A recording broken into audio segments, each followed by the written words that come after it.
Same old story for Bootle, isn't it? They back up that brilliant battling 1-0 away performance against Vauxhall Motors with the 1-0 defeat at home to Sporting Kelsa. Before Steve and I dive into that game and look forward to tonight, let's hear from the manager, Alan Morgan. Alan, we had the conversation last week about backing up a brilliant away performance with a performance at home that led to defeat. What are your reflections on the game on Saturday? I think we looked leggy. I thought we looked like a bit so and so. You know what I mean? Like we never really got going from early doors. You know, we had a good chance to go 1-0 up, and these games, you know, is important. You know, to get the first goal and obviously Sporting Kelsa got theirs. The clip of the non-penalty decision's gone viral. Have you had a chance to have a look at it, and what are your thoughts on it? Yeah, I've had a look at it. You know what I mean? I think if we had got a draw, I don't think we'd have deserved it on a whole, but it is a penalty at the end of the day. You know what I mean? So yeah, you win some, you lose, and hopefully we'll get one somewhere along the line, which wasn't one. That legginess, what you put it down to, is it the battle and away performance on last Tuesday? Yeah, listen, we've had a lot of Saturday Tuesdays. Not, you know, the lads have given everything, and you know, and stuff like that. Sometimes, you know, you will get that kind of form but obviously, you know, now it's a different night. You know what I mean? We need to put the wrongs from Saturday right tonight. So that's our plan. Is that the key, consistency now, trying to find that? Yeah, it is. You know what I mean? You know, everyone, you have a look at the results Saturday, anybody can beat anybody in this league. So, you know, if you lose 3 games on the bounce or 4 games on the bounce, you know, you're looking over your shoulder. Then you win 3 on the bounce, then you're looking above you. So it's that type of league so far, you know, and you know, be no different tonight. Well, you're facing an opponent tonight. They're in good form, but no doubt you'll be going into that game looking to win. Yeah, listen, I'm looking to win every game. You know, I went to watch them last Monday. You know, they were very good against a good Nantwich side. You know, so you know, and obviously they went to Witten and followed you know, that result up with a 3-0 win on Saturday. So listen, they're a team in form. Do you know what I mean? I think so. You know, it's going to be a hard test for us, and a game I'm looking forward to. We'll dive into Alan's thoughts in just a minute, but Alan has graced us with the team news as always. Tony Thompson is back in goal after missing that game away at Vauxhall. Held the sticks on Saturday, back in again today. Jay Roberts and Ethan Goldborn are the full-backs, and that back three centre-halves, so Lewis Earle, Tom Hannigan and Matty Fenton, who gets his first start in a Bootle shirt. In midfield, Sam Hughes is alongside Jack Lenihan and Joe Woolley, and Dio Angus is going to spearhead the Bootle attack with Ben Hodkinson.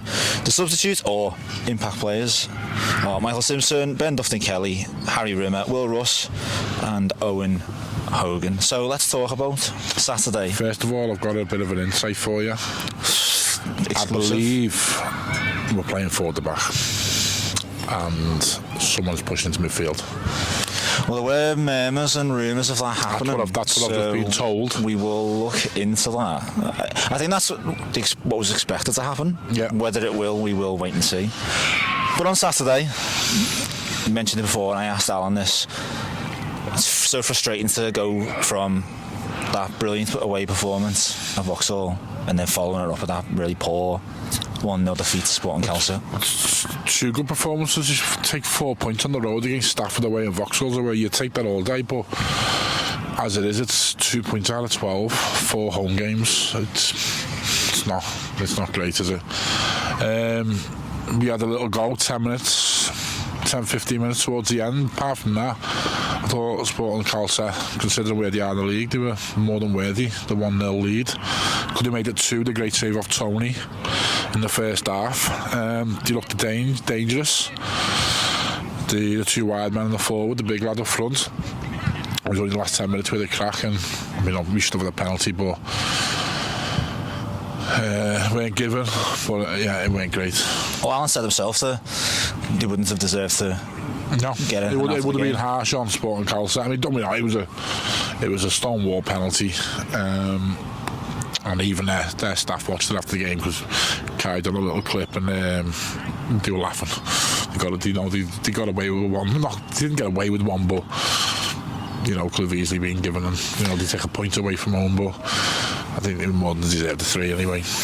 I mean, given the time that it was, it's easy to say that that's a point that Bootle haven't gained, but you've still got to score that penalty. Still got to score it, yeah. Still got to put it away. And to be honest with you, the way the game was going, debatable.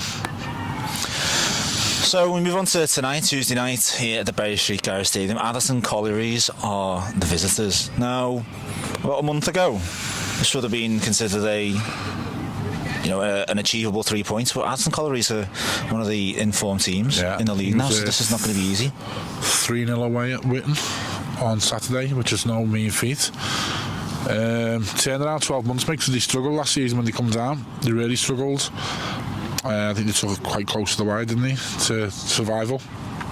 But yeah, they look like they've got a decent team together. Started off the season really well. Be a tough one, but we need to start. You want to do it and you want to get promotion and go in the playoffs or whatever. You've got to make your home ground a fortress. At the moment, our home form it's relegation form, but we're getting away with it because the away form is that good. But you want a team to come to your ground and just fear you. But I just got a feeling teams come here now and know that they can pick something up. What is the key to that? Because you said it, and Alan said this last Tuesday, is that teams probably turn up here and think it's quite a nice setting. This fancy playing a bit of football. When I played for Vauxhalls, we had a really good pitch of Vauxhalls, and teams used to turn up there and they'd look at the pitch and go, fancy this today. And I do think teams turn up at this. For me, it's Football League standard. It's immaculate, isn't it? We're on it now. And I do think teams turn up here and just go, do you know what, we can pass here. We can play a game, we enjoy ourselves, express ourselves. And I do think it's teams just get up for it.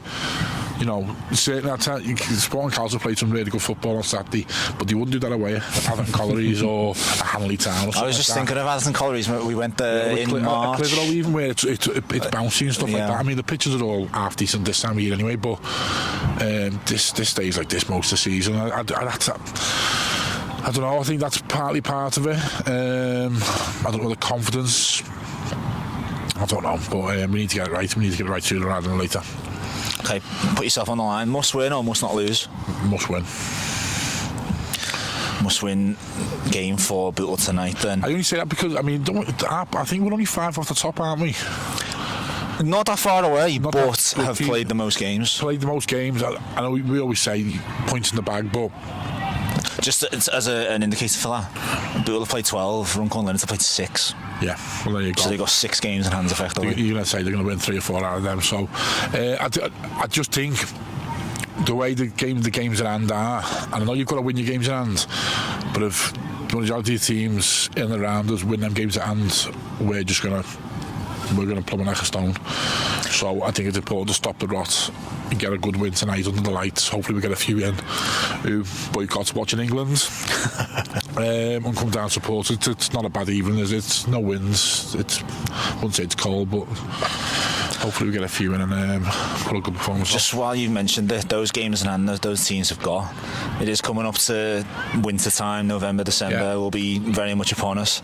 You don't want to be playing games in hand on a Tuesday night in December. No. So those teams have got not only a game to win, but got to battle those conditions. Yeah, well, if they don't play them before Christmas, it's certainly they're gonna stack up for the back end of the season when tiredness kicks in. You got injuries and stuff like that. So yeah, I think it's a must win. We've got to correct this home form. Hopefully we do go for. I do think losing that man in midfield has affected us, especially at home. And I just think for me it's slightly defensive. So if it is a 4 at the back and a certain man, I think skill wise. With your exclusive before. Yeah, well, I believe Louis Earls box to box tonight, and in midfield. That's what I've heard. But well, you are here for your expert analysis. I think it'll be a good move. I think just getting that extra man in midfield will be key. Now, usually on the pre-match show, we like to finish with matters that happen off the pitch, but we're actually going to talk about the pitch itself. You've talked about how nice it is to be on here. You've even had a little kick about yourself before. Yeah, I scored. You scored. Left foot peg. Yeah. But hit me toe though. Balls are like now. I think it's well known that those balls are quite rock solid. Yeah. Like kicking concrete, I heard someone say. We used to play 1 year, I think it was the old Unibond for Vauxhalls. Gilbert, so you know Gilbert from Rugby balls, yeah. They won the contract to supply the league balls, and they were like a plastic casing. You got one of them on the thigh in December. You still had the marks in April. They were naughty balls then. So if you're unaware, this immaculate pitch is in its last season here at the Bury Street Garage Stadium. In September 2026, the new 3G pitch will be launched. Now, we are only in October 2025, but you can express your interest to play on this pitch. Of course, there are the brilliant five-side pitches to our right as we're standing, but you will be able to rent a space out on this pitch. Expressions of interest are now open on the Bootle FC website, whether that's a one-off booking, a group booking, a slot booking, 7, 9 or 11 aside. Visit the website when that launches and get yourself a spot, because we know what like 5-a-side are like those slots. You know what, I'm glad you mentioned that, because Alex on Saturday, obviously you weren't here, he just put on the notes, mentioned 3G. So I mean, but then, like, I think it's the main pitch, but I don't know. But yeah, so if you're interested, get in touch. So I'm glad you put up more information on that, in case people were thinking on Saturday, what the hell is he going on about? We get better signal than that here, so it wouldn't relate to the phone signal. But it's a way teams are going now, isn't it? Putting the artificial on, more revenue during the week. They can rent it out, not going to ruin the pitch. And I think it's only when you get to the conference, is it, that you've got to have grass? And it links nicely to what we were talking about before, about games being postponed. The chances of a game on Oxford to if unless you're getting postponed, unless you get 2 foot of snow, isn't it? Exactly. That's the only reason, which we don't really get much of. So. Well, I'll be hoping to have a little kick about on this pitch before it gets tore up. But in more immediate matters, Atherton Collieries are the visitors tonight. Must-win game for Bootle, as Steve said.